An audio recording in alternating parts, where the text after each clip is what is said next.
With the recent release of the incredibly outstanding Spider-Man Far From Home, I have to ask myself once again, am I going to actually enjoy this movie, or bring my notebook and make a video out of it? But this movie was so amazingly memorable that I could enjoy the movie and keep the feats of strength shown in my mind all the way through, and thus my second question is, how strong is Spider-Man in Far From Home? Our base feat of strength will come from the fact that Peter was shown to casually knock out Flash with a simple flick of his hand. The force required to knock someone out is 750 pounds of force, or 3,336 newtons, which really shows just how strong this high schooler is, and is a wonderful starting point for the video. During the climactic battle with the beautifully well-performed Mysterio, Spider-Man is shown effortlessly sticking to as well as lifting and throwing a car. Now, since the movie is still in theaters and I can't identify cars like a wizard just from memory, I can make the call that most cars range from 2 to 3 tons in weight. In that same scene, we see Spider-Man tearing through and smashing military drones with ease as he shuts down Mysterio's scheme. Modern-day military drones have shells made of plastic and carbon fiber. Carbon fiber is a material which has an extremely high tensile strength of 3.5 gigapascals, which translates to 3,500,000,000 pascals, or 508,000 pounds of force per square inch. On the alternative though, these drones were Stark made, meaning that it is highly likely that they could have been made of materials that have a much higher tensile strength, which would push Peter's strength levels even higher. You know, Far From Home really made me miss high school. I'm not a graduate yet, but working sucks and it's a bad meme. And as all physics class will tell you, Newton's third law says that for each action there is an equal and opposite reaction. I bring this up as towards the middle of the movie, Peter gets fucking smashed with the fucking bullet train during a battle with Mysterio. Once again, I can't identify what kind of bullet train it was, but I'll use scientific estimates and put together a safe assumption.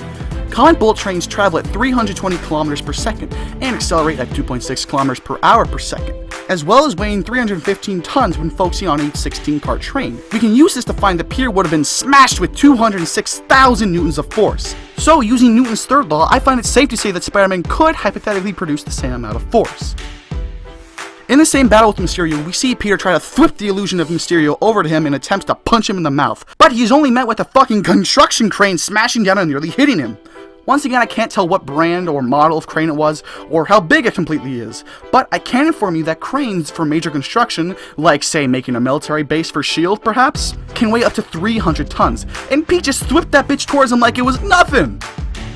Let's round off this video with one last feat from the movie, that being the scene where Peter and Mysterio are pushing back the water elemental in Venice, and Peter using his webbing to hold back a crumbling tower from crushing citizens. Yet again, I have to rely on my brain to get scaling done for this feat, but honestly, I feel pretty solid. As we see Spider-Man climbing the tower, we see a crouched Peter, and from there we can scale through the tower's 10 crouched Peters long and wide, as well as 40 crouched Peters high. Assuming a crouched Peter compares to a crouched Tom Holland, we can safely say the tower should measure up to be 8.65 meters by 8.65 meters by 34.6 meters, giving us a total volume of 2,588.8 cubic meters.